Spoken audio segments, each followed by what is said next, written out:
Fat burners, right? Obviously, a massive, massive part of the supplement industry, and that's why we decided to do a podcast on it. And in the next sort of 10 minutes, we kind of come to a conclusion and sort of give you our final thoughts on fat burners and whether they're worth your money or not. We also launch our very own fat burners. But if you want to get more into the science of the main ingredients that come up in loads of different fat burners, check out the description below for the full podcast, because we take a closer look at things like caffeine, green tea extract, cayenne pepper extract, black pepper, B vitamins, green tea extract, and we look at all of their properties and kind of look at the latest scientific evidence and decide, are these things actually helping you burn fat or not. So if you want to get more into that, listen to the podcast down below. But yeah. And if you haven't done already, make sure you hit that subscribe button and the little bell so that every time we upload a brand new video, you get a little notification through on your phone, laptop, tablet, TV, whatever. So yeah, let's get into this week's video. So that was the main list of kind of what I found, and obviously Tom found, of the main big hitters. But you said you found some sort of extra little buzzwords that seem to crop up now and again. Yeah, so things like yohimbine and stuff like that. I hope I pronounced that right. No, honest to God, I think I'm pretty sure. Yeah, it's like an extract. But you said that like that extra ingredient. What I've noticed as well is a lot of them they have these core ones that we spoke about, right? And then a lot of them they'll just add random roots and herbs and shit. Yeah, it's an appeal to nature. Yeah, appeal to nature fallacy, isn't it? Where it's fucking, it winds me up. Like they go, we've got this fucking root from the tree of Roger from Bolton. It's like, what? It's like, you just like, what? And then you look at your trees don't even grow in Bolton. You know what I mean? Like, but, do you know what I'm saying? They do all this. They put all these buzzwords, and people are like, fucking hell, this is like nature's goodness. Yeah. It's like, yeah, great. Yeah, I mean, like these old school kind of remedies, and the appeal to nature, and if you eat a teaspoon of this, it will melt fat overnight. I mean, I get them in my spam inbox all the time. But the thing is, you can actually get these labelled on fucking fat burner products. They've missed a trick here, mate. If I had a product, I'd probably have something like the volcanic ash from from Pompeii. I feel like that would be a great ingredient. People would be like, Pompeii, fire, volcanoes, fossilized corpse. Like. Yeah, people, mate. People be right. You could charge. I reckon you could charge if you marketed it well. Like a really fancy bottle, like a bottle, I don't know, look like a Roman statue or something. You pop open the lid, a little smoke comes out. It's like a little thing inside, a little smoke comes out the top as well. I mean, have you trademarked this yet? Should we be talking about this, about the trademarking? Well, I don't know. I think Train Prime was going to have something to say about this. Yeah, I mean, I could personally do it, and mine would come in like a tub designed like a car battery. A car battery? Yeah, because I'll be honest with you, this is what I'm going to do. I'm going to cut out the middle, man. I'm just going to sell an actual car battery. It's still got the acid in it. And say, look, it's a fat burner. Fat burner? If I could burn it, burn them. Listen, it does what it says on the tin. We're going to call it battery. We're going to call it car battery. You're just going to call it a car battery? Yeah. And I'll have specific instructions to say, to discard of this, you must throw it in the ocean. But who's going to buy that? They're not going to know it's a fat burner. They're just going to think it's a car battery for their car. It needs to have something in there which, like... It'll be on the shelves in Holland and Barrett. They'll know. It'll be under the fat burner section. Brilliant. So if you go into your local Holland and Barrett and you start seeing car batteries on the shelves, finger to the nose, we all know who's behind it. It's me selling me.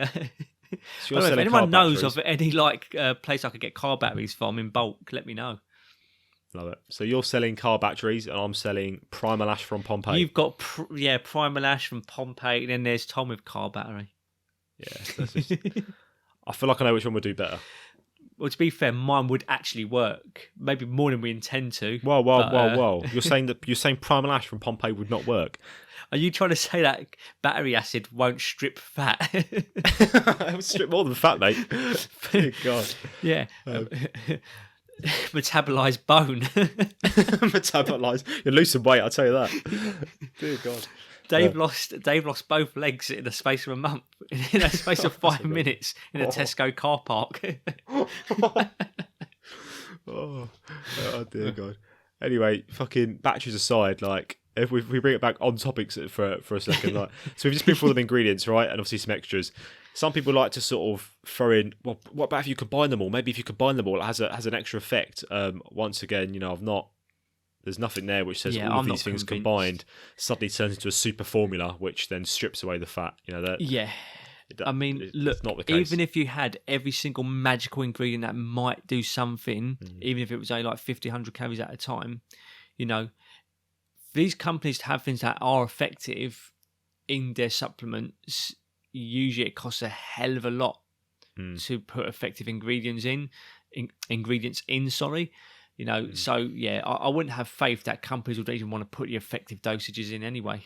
No, it's all things like protein, etc., is simple as. But when it comes to these proprietary blends where they're throwing hundreds of things in, nah. I mean, first and foremost, though, before we even, you look at any of these products, even if after all this you still want to get one, let's go speak to your doctor, especially because these aren't regulated.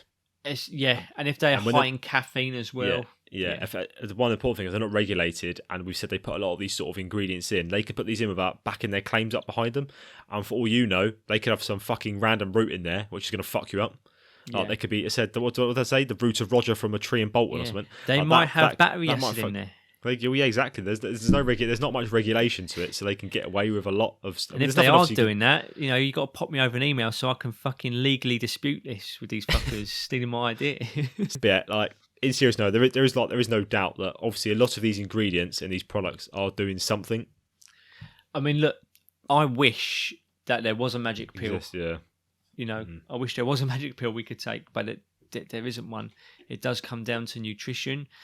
Nutrition is the primary one, fat loss, and then of course increasing your activity as well.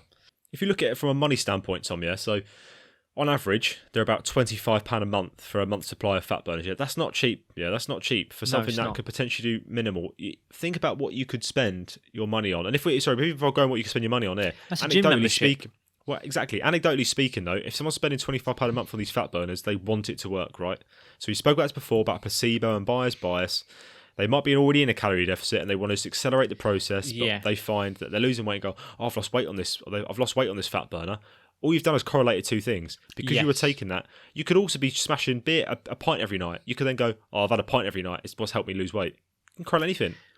Do you know what, though? It's so hard to convince someone who just cannot see that, the correlation doesn't equal the causation. Yeah, of course. It's not fucking rocket science. You just hear, well, it worked for me because I suddenly dropped weight when I started taking them. So, are you sure it's not because you've started doing other things? You've adjusted nutrition, you've been coming to the gym more.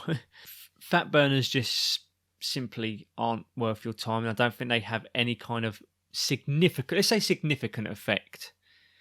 They don't have any significant effect. Yeah, significant effect. I am aware that there are some, supplement companies up there that people look up to that are seen as kind of like the gold standard of the supplement industry, and they claim to be evidence-based, and they still sell fat burners. But, that's pretty fucking shady because, fat burners are just shit.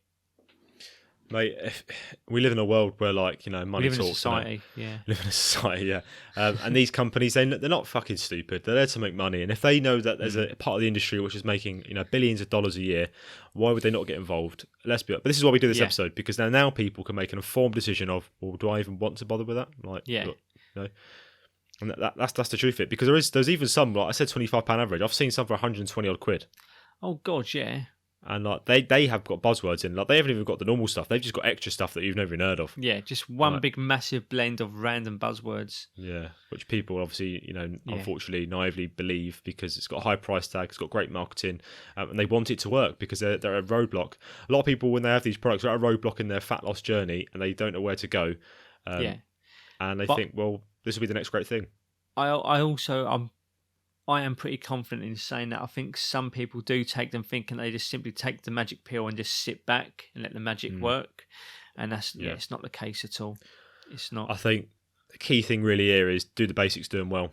That's what's gonna make the real difference. Try and find some low entry way into adapting your nutrition or activity or both. Gold standard, surround yourself with a really great support network. That's going to basically allow you to sustainably change your habits over time. And then over time, you'll lose the fat you want to lose and you'll keep it off because you've built up that support network. You've built up those habits. A fat loss pill is not building habits. It's building a habit of take this pill and you will lose fat. What happens when you stop taking the pill?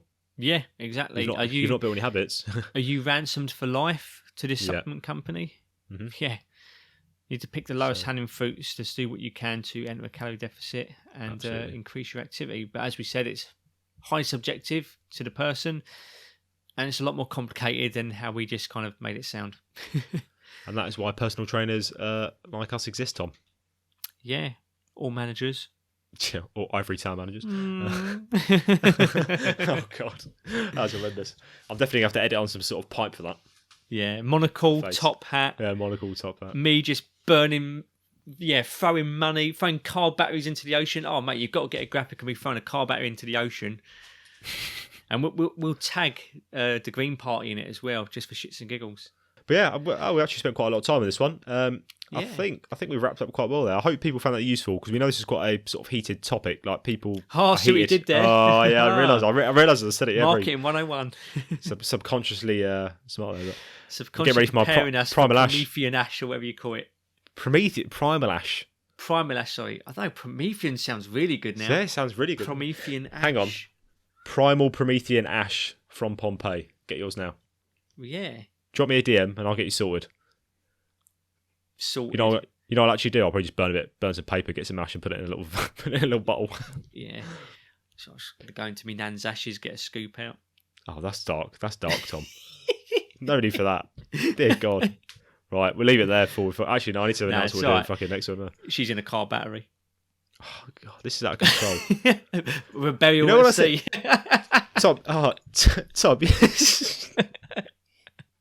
You know what I said at the start? This could be quite a well listened to episode because of how popular the topic is. Yeah, now they just if this is the first time someone's ever listened to us, they're going to think, "What the fuck are these two on? Are they like on some? Are they on like illegal supplements? Are they? Look,